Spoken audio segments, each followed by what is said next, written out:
The pen was in my hand. My son's boss leaned forward with that fake smile. The kind you just know hides a knife behind it.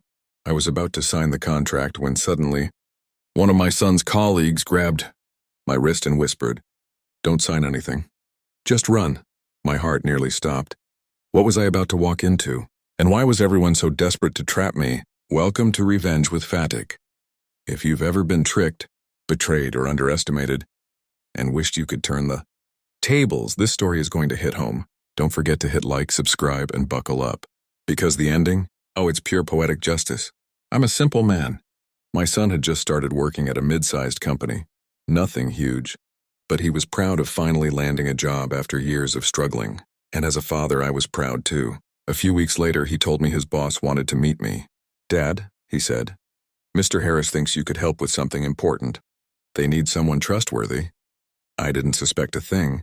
Why would I? My son was glowing with pride. He thought his boss respected our family. The meeting was set in their sleek glass-walled office. Everyone smiled too much, the kind of smiles that made my skin itch. But I told myself, stop being paranoid. They're professionals. Then came the papers. A thick stack of documents slid across the polished table. "Just a simple guarantee," the boss said.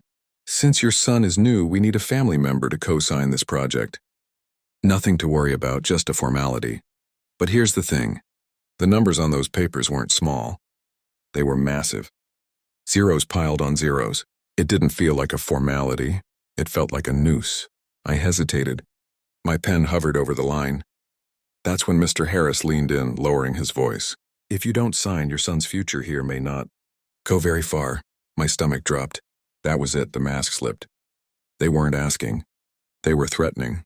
Around the table, I noticed how the other staff shifted uncomfortably. Some avoided my eyes, some stared at the floor. Something wasn't right. And then, out of nowhere, my son's colleague, Mark, grabbed my wrist. His grip was firm, urgent. His eyes burned with warning. And in a low voice only I could hear, he said, "Don't sign anything. Just run away." The room froze. My pulse thundered in my ears. The boss forced a laugh. "Mark, is there a problem?" But Mark didn't back down. His knuckles whitened on the table. He said calmly, "This isn't right. You know it. He knows it. Everyone knows it." Later, outside the building, Mark spilled everything. The company wasn't stable. They were knee-deep in debt. Harris had been forcing employees, family members to co-sign projects as scapegoats. If things went south, we, the families, would be left holding the bag. Lawsuits, bankruptcy, ruined lives. And my son? He had no idea. He thought he was just starting his career. I was furious. My hands shook as I thought about what could have happened if I'd signed. They would have destroyed us, me, my son, my entire family, just to cover their own corruption. That was the moment I decided I wasn't just walking away. I was going to burn Harris's little empire to the ground. Mark wasn't just brave, he was smart. He already had copies of several fraudulent contracts. He'd been quietly collecting proof, waiting for the right moment. We teamed up.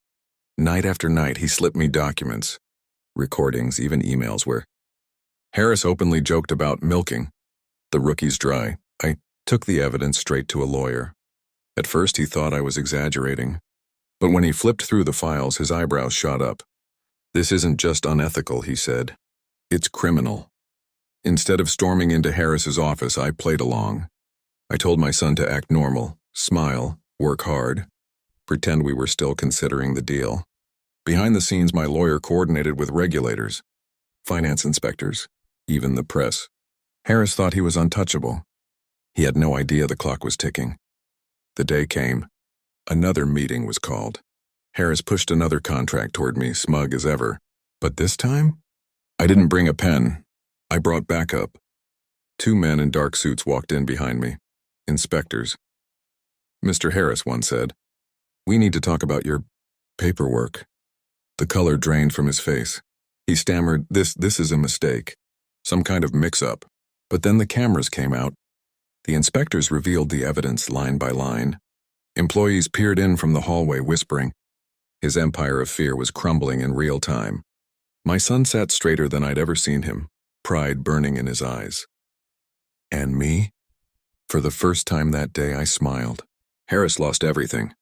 His license, his company, his reputation. Mark became a hero inside the office. My son, far from being punished, was praised for his integrity and courage by association. And me? I walked out of that building free, my family safe, my head held high. The same hand they tried to trap, I used it to sign the papers that sealed Harris's downfall. Sometimes revenge isn't about screaming or fighting back. Sometimes it's about patience, about letting the guilty build their own cage and then locking the door behind them. Harris thought he could steal my family's future. Instead, he handed me the keys to his destruction. If this story gave you chills, smash that like button and tell us in the comments. Would you have signed the papers, or would your gut have stopped you too? And of course, subscribe to Revenge with Fatigue for more stories of sweet justice. Until next time, stay sharp.